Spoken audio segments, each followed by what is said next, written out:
안녕하세요, 여러분. 오늘도 에즈라 잭 키치 선생님의 글도 쓰고 그림도 그리신 그림책을 들고 왔습니다. 여러분도 아시다시피요, 맹주열 선생님이 옮겨주셨고요. 출판사는 비룡소입니다. 제목은 애완동물 뽐내기 대회. 그렇습니다, 여러분. 애완동물 뽐내기 대회. 요즘은 애완동물이 정말 다양한 다양한 종류의 생명체들이 많더라고요. 뭐 카멜레온을 키우는 분도 계시고, 거미, 어, 또 앵무새, 뭐 굉장히 뭐 물고기도 있고요. 뭐 강아지, 고양이, 뭐 여러 가지, 다람쥐, 뭐 제가 가끔 유튜브에서 야생 다람쥐인데 그 친구한테 이렇게 꾸준히 먹이를 주니까 이 친구가 엄청 신뢰를 하더라고요. 그래가지고 정말 무슨 강아지 같아요. 막 주머니에 넣고 다니고 그러더라고요. 그 친구가 산속에서 사는 친구 같긴 한데 아무튼 그렇습니다. 다람쥐, 이쁜 다람쥐 있잖아요. 이렇게 등판에 세 줄 무늬가 있는 뭐 그런 분들도 계시고, 굉장히 제가 볼 때는 애완동물이 예전 같지 않게 굉장히 다채롭더라고요. 정말 재밌습니다. 그래서 여러분들도 만약에 외로우신 분들은 네, 애완동물을 곁에 두시는 것도 저는 나쁘지 않다고 봅니다. 그런데 이제 중요한 거는 책임을 갖고 돌볼 수 있느냐, 이제 그게 관건인데요. 자기의 상황과 조건과 여건에 맞게 애완동물을 곁에 두시는 것도 방법일 수 있고, 아니면 정말 내가 키우기에는 역부족이다, 여러모로 그러시다면 그냥 애완 카페가 있잖아요. 요즘은 뭐 고양이 카페, 강아지 카페 종류가 되게 다양하게 많은데요. 가끔 가셔서 친구들 만나서 스킨십도 해주시고 또 그러면 참 좋을 것 같긴 합니다. 여러분에게도 좋고 애완 친구들에게도 좋고. 제가 왜 오늘 이렇게 서두가 이렇게 길죠? 자, 그러면은 이야기 속으로 들어가 보겠습니다. 네. 문짝이 요상하게 똑바로 서 있는 것도 있고 누워 있는 것도 있어요. 뭐죠? 이게 무슨 의미죠? 애완동물 뽐내기 대회. 토요일 오전 11시에 있다고 하네요. 마을에서 애완동물 뽐내기 대회가 열린대요. 와, 마을에서 그런데요. 재밌겠네요. 아이들은 자기가 키우는 애완동물을 자랑하며 들떠 있었죠. 매트가 말했어요. 나는 개미들을 가지고 올 거야. 로버토도 뽐내며 말했죠. 나는 생쥐 가지고 와야지. 아차, 넌 고양이를 가지고 올 거니? 물론이지. 아치가 어깨를 으쓱이며 대답했어요.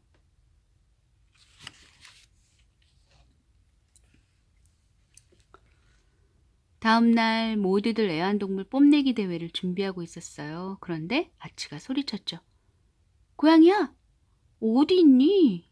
누구 우리 고양이 본 사람 없어?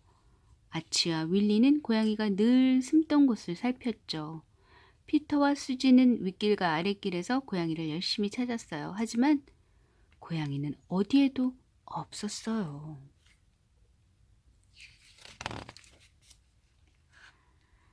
아치 엄마가 창가로 다가왔어요. 아치는 엄마에게 물었죠.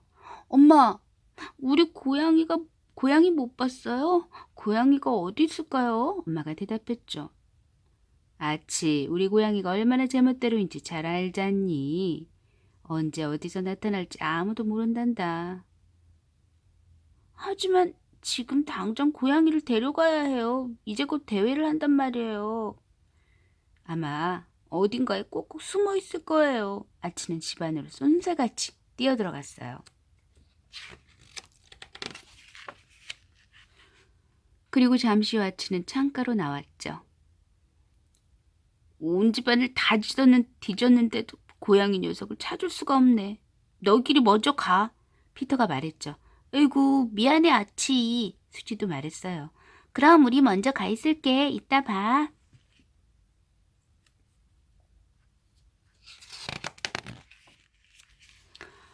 친구들은 대회가 열리는 곳에 도착했어요. 이미 많은 사람들이 모여 있었죠. 바로 그때 로버토의 생쥐가 잽싸게 달아나기 시작했어요. 윌리는 생쥐를 뒤쫓았죠. 그 뒤를 따라 로버토는 윌리를, 피터는 로버토를, 수지는 피터를 쫓았어요. 이렇게 정신없이 대회가 시작되었답니다. 심사위원들은 소리쳤어요. 애완동물을 데리고 한 줄로 서주세요. 심사위원들은 이리저리 왔다 갔다 하면서 애완동물들을 유심히 살피며 물었죠. 이 녀석은 몇 살이지? 이름이 뭐니?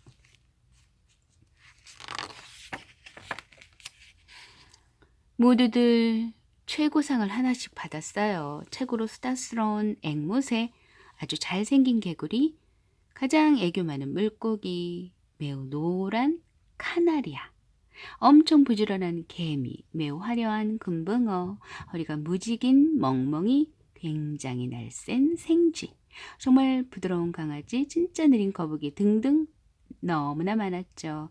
모두 최고였어요.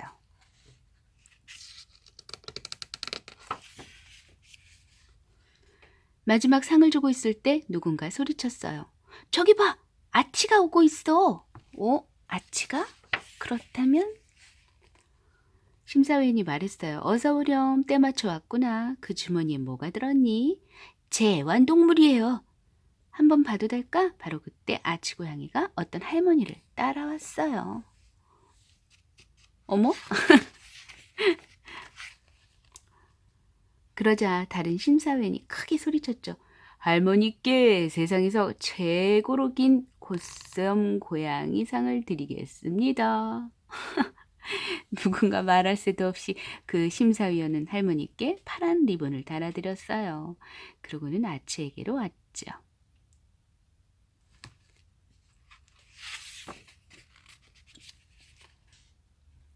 병 속에 어떤 애완동물이 들어있니? 세균이요. 아치가 대답했어요. 그 세균 이름이 뭐지? 아치는 잠시 생각한 후에 대답했죠. 미니예요. 두 심사위원은 서로 귀에 대고 무언가를 속삭였어요. 그리고 잠시 후 심사위원들은 발표했죠. 미니에게는 최고로 얌전한 세균상을 주겠습니다. 최고로 얌전한 세균상이래요. 정말 근사하지 않습니까, 여러분? 정말 기발한 아이디어예요. 대회가 끝난 뒤 할머니께서 아치에게 다가와 물으셨어요. 이 녀석은 네 고양이지? 상은 네가 받아야겠구나. 아치가 대답했어요. 아니에요. 전 괜찮아요. 할머니께서 받으세요. 그러고 나서 친구들이 있는 곳으로 달려갔대요. 아치와 친구들은 집에 가는 길에 할머니를 다시 만났어요. 상을 양보해줘서 고맙구나. 아치가 웃으며 대답했죠. 할머니랑 리본이 잘 어울려요. 그럼 안녕히 계세요. 그래, 조심해서 가렴. 아치와 할머니는 작별 인사를 나누었답니다. 여러분 어떠셨어요? 정말 기발하지 않습니까? 사실은요, 우리 모두에게 상을 줘야 합니다, 여러분. 매일이요. 스스로 자기 자신에게요. 자기 자신을 사랑하는 일이 사실은 엄청나게 정말 어려운 일이기도 하거든요. 설사 그분이 우리가 생각하는 하이 클래스의 모든 걸 가졌다, 잘생겼다, 여러 가지 좋은 조건을 다 갖췄다 하더라도요. 사실은 그 본인은 만족하지 못하는 경우가 정말 많습니다. 그거 사실 불편한 진실이죠. 그리고 사실은 우리 모두가 약간의 자신에 대한 불만족이 좀 있잖아요. 사실은 근데요, 저는 불만족하진 않습니다. 정말 저는 지금 이대로가 너무나 감사하고 정말 또 감사할 따름인데요. 어, 어떻게 이렇게 됐는지 여러분들도 참 궁금하실 거예요. 저도 과거에는 그랬으니까요. 저를 그닥 그렇게 사랑하지 않았습니다. 왜냐하면 일단은 보여지는 것에서 굉장히 불편함이 많았었거든요. 저는 어렸을 때 아토피언이었습니다. 그래가지고 어렸을 때 사실은 스테로이드 젤을 거의 달고 살았어요. 바르고 먹고 또 주사도 맞고 그랬거든요. 아시는 분들은 아실 텐데요. 사실 그런 약들이 오장육부를 많이 망가뜨립니다. 그래서 저는 사실 어렸을 때요. 굉장히 예민한 아이였어요. 먹는 것에서부터 시작해서 생각하는 거, 행동하는 거, 그 모든 것들이 굉장히 저의 그런 신경 모든 것들을 아주 예민하게 만들더라고요. 저는 정말 하다못해 어떤 정도였냐면은 저희 때는 이제 버스를 타잖아요. 물론 지금도 버스가 있지만 그때 당시에는 제가 어렸을 때는요. 안내양이라는 언니가 있었어요. 근데 이제 그 시절이었거든요. 그런데 이제 제가 다 나오네요. 몇 살인지. 근데 상관없습니다. 그랬는데 정말 저는요. 버스를 탈 수가 없었어요. 버스를 타다가도 이게 그거 있잖아요. 멀미가 심해 가지고요. 가다가 중간에 항상 내려야만 하는. 그래서 저는 정말 그때 그 시절은 너무나 고통스러웠어요. 정말 이 차를 타야 하나? 그래서 어느 정도였냐면요. 저는 그 버스를 탈 때마다 항상 그 불안증을 안고 탔어요. 어느 정도였냐면, 이 차가 가다가 타이어가 펑크가 나면 어떡하지? 이런 불안증. 그런 불안증에서 휩싸여 살았어요. 그니 얼마나 세상이 정말 힘들었겠어요. 어린 나이에. 어? 버스에 바퀴가 구멍이 난다는 생각을 한다는 것 자체도 참 신기하고요. 그때 그 시절에. 그리고 저는 놀이터에서 근내도 못 탔어요. 왜요? 왜 그럴까요? 그렇습니다. 근내줄이 떨어지면 어떡할까? 끊어지면 어떡할까 하는 그런 불안증 때문에 근내를 타는 일도 정말 어려웠습니다. 그런데 결혼을 하고 나서 아이를 낳고는 아이를 태워줘야겠다는 마음에 탔죠. 그러나 강하게는 못 탔죠. 세게는 타지 못했는데 또 아이들을 키우는 그 와중에 어느 순간에 저는 근내 타는 재미를 또 느낀 적도 있었고요. 인생은 그렇게 변하더라고요. 여러분도 지금 굉장히 힘들고 뭔가 좀 불만족스럽고 그렇다고 하더라도 지금 이 상황처럼요. 네. 얼마나 기발한 아이디어예요. 이 꼬맹이도 그렇고, 꼬맹이가 너무 귀엽지 않습니까, 여러분? 원래 고양이가 있었는데, 고양이가 워낙 여러분도 아시겠지만 굉장히 자유분방하잖아요. 언제 어디로 갈지 모르는. 그래서 생각해낸 게 세균인 거예요. 얼마나 정말 귀여워요. 기발한 아이디어잖아요. 또 거기에 피드백을 하는 그 어른들의 세계. 그 아이의 마음을 충분히 이해하고 거기에 걸맞는 또 상을 수여하는 그 어른의 멋진 눈높이. 저는 이런 게 행복이지 않을까 싶어요. 뭐 이렇게 럭셔리한 차를 끌고 다니고 럭셔리한 음식을 먹어서 행복한 게 아니라 어쩌면 제가 비위가 약해서 그럴 수도 있어요. 또 모르죠. 또 10년 후에는 또 럭셔리한 음식을 먹으면서 즐길 수도 있겠네요. 근데 지금 현재 상황은요. 사실은 저는 그렇습니다. 아주 작은 것에 감사할 줄 알고 기쁨을 나눌 줄 알고 그런 게 행복이지 않을까요? 예. 저는 그렇게 생각이 드는데요. 여러분은 어떤 생각이 드시는지 참 궁금합니다. 여러분도 혹시 세균 애완 음, 애완 그 땡땡을 키우시는 건 어떠세요? 예, 그래서 여러분 어쨌든 오늘 좀 거울을 찬찬히 보시면서 여러분의 눈, 코, 입 이렇게 잘 관찰하셔서 분명히 예쁜 부분이 있거든요. 눈이 됐든 코가 됐든 눈썹이 됐든 머리칼이 됐든요. 저는 사실은 머리가 막 윤기가 차르르 흐르는 머리카락을 너무 부러워해요. 지금도 부러워하긴 하는데 그러다 보니까 저도 이제 머리를 예전에는 신경을 안 썼거든요. 근데 요즘은 먹는 거, 네, 그런 것들 많이 신경 쓰고 머리 쓰는 거 아무거나 안 씁니다. 저는 이제 한살림에 창포 비누가 있어요. 샴푸를 안 쓰고 한살림 샴푸가 있기는 한데 저는 그냥 창포 비누로 머리를 감습니다. 그리고 저는 사실은 비누를 얼굴에 대지 않습니다. 얼굴에 대지 않고 저는 사실은 먹는 기름으로 예를 들면 뭐 선크림 같은 거를 발랐을 때 먹는 기름으로 닦아내고요. 흐르는 물로 닦고 비누칠을 잘 안 해요. 제가 아토피언이다 보니까 자극적인 걸 별로 좋아하지 않습니다. 그런데 여러분도 아시겠지만 사실은 화장품 뭐 이제 요즘은 중고등학생들이 많이 쓰잖아요.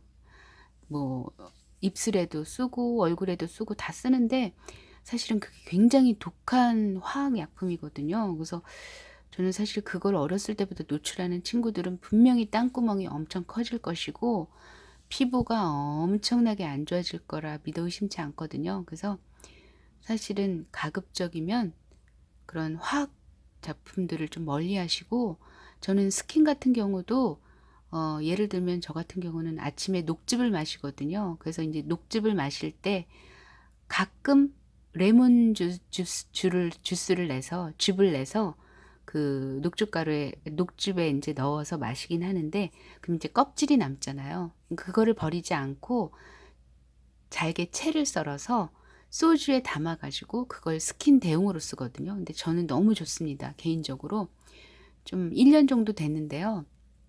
제가 원래 그 콧등에 피지가 어마어마했었거든요. 근데 그 스킨을 바르면서 그게 없어졌어요. 사그라들었다기보다는 없어졌다는 말이 정확할 것 같고요. 그리고 일단 화이트닝 효과도 있는 것 같아요. 왜냐하면 제가 이제 아토피언이다 보니까 저 몸에 이렇게 그 여리여리한 부위가 색깔이 좀 달라요. 일반 피부, 다른 부위의 피부에 비해서 약간 짙은 갈색이에요. 근데 이제 그 부분에 음, 스킨을 그 레몬 스킨을 바르니까 많이 희석이 됐어요. 짙은 갈색에서. 그래서 그런 부분에 있어서 여러분도 혹시 뭐 관심이 있으시면 한번 그렇게 해보시는 건 어떠실까 싶습니다. 그리고 저는 사실은 요즘은 풀 공부를 하고 있거든요. 그래서 안타까운 거는 사실은 이게 자본이 결탁을 하면요. 어, 가까이에 있고 흔한 것을 굉장히 터부시 여기고 하찮게 여기거든요. 그래서 사실은 이 자연이 파괴되는 원인도 사실 그게 가장 큰 원인이지 않을까라는 감히 그런 생각을 제가 하거든요. 그래서 저는 사실 풀 공부를 하게 되는 계기는 저는 좀 굉장히 게으른 인간이어서 태평농법을 굉장히 사랑합니다. 그래서 뭐 제초제나 뭐 농약 같은 거 안 뿌리고 자연에서 나는 것을 채취해서 저는 그렇게 살아가고 싶어요. 지금은 사실 그거는 힘들죠. 지금 도시에 살고 있으니까. 그래서 이제 그런 한살림이나 이런 곳에서 풀을 많이 먹고는 있는데요. 너무 행복하죠. 소화가 안 된다는 일도 없고. 그래서 저는 사실은 건강할 수 있는 길은 제가 볼 때는 푸성기를 항상 가까이 하시는 게 뭐 성인병이라든가 피부질환이라든가 이런 것들로부터 자유로울 수 있지 않을까? 이렇게 저는 말씀드릴 수 있고요. 그러면 단백질은 어떻게 흡수하냐 그러실 텐데요. 단백질 같은 경우는 사실은 식물에도 단백질 지방 다 있습니다. 있는데 이제 소량이라는 거죠. 그래서 사실은 생즙을 먹는 게 어떻게 보면 좀 효과가 있고요. 그리고 이제 견과류를 저는 많이 좀 즐기는 편이에요. 땅콩이나 호두 같은 거나 이제 아몬드 같은 거요. 이런 거 이제 수시로 즐기려고 하고요. 근데 두유 같은 거 많이 챙겨 먹고요. 그래서 사실은 그 달걀도 챙겨 먹고 하루에 이제 어떤 날은 뭐 다섯 내지는 일곱 여덟 알까지 먹을 때도 있었고 요즘은 좀 그러기가 쉽지가 않더라고요. 그래서 어찌됐든 간에 사실 내 몸을 지키는 건요. 내 몸은 사실 자연이거든요. 내 몸을 지킨다는 건 이꼬르 자연을 지키는 일이에요, 여러분. 그래서 제가 이제 카스에도 많이 올려드렸는데 이제 육식의 종말, 교육의 종말, 뭐 이런 여러 가지 얘기들이 그 책들이 있는데요. 역시 여러분이 제목에서 책 제목에서도 느끼셨을 테지만 뭐 우리가 바이러스에 노출이 되더라도 오장육부가 건강하면 면역력이 강화가 돼서 오다가도 도망가지 않을까 저는 그렇게 감히 말씀드릴 수 있거든요. 그래서 일단 오장육부를 튼튼하게 하는 것은 규칙적인 생활, 섭생 뭐 이런 거 아주 작은 습관에서 건강을 키우고 건강을 해치는 일이 있다는 걸 여러분 잊지 마시고요. 매일매일 실천하는 여러분이 되셨으면 좋겠습니다. 네. 여러분 오늘도 행복하시고요. 오늘 반드시 주무시기 전에 자신을 한번 칭찬해 보시는 건 어떠세요? 예를 들면 뭐 눈매가 끝이 이렇게 밑으로 쳐져서 고운 눈매를 가진 나. 참 나는 멋진 사람이야. 이렇게. 뭐 그리고 윤기가 있는 머리카락을 가진 나. 난 너무 행복해. 뭐 난 멋져. 그래서 이렇게 자신을 칭찬하는 그런 날이 되시기를 바랍니다, 여러분. 감사합니다.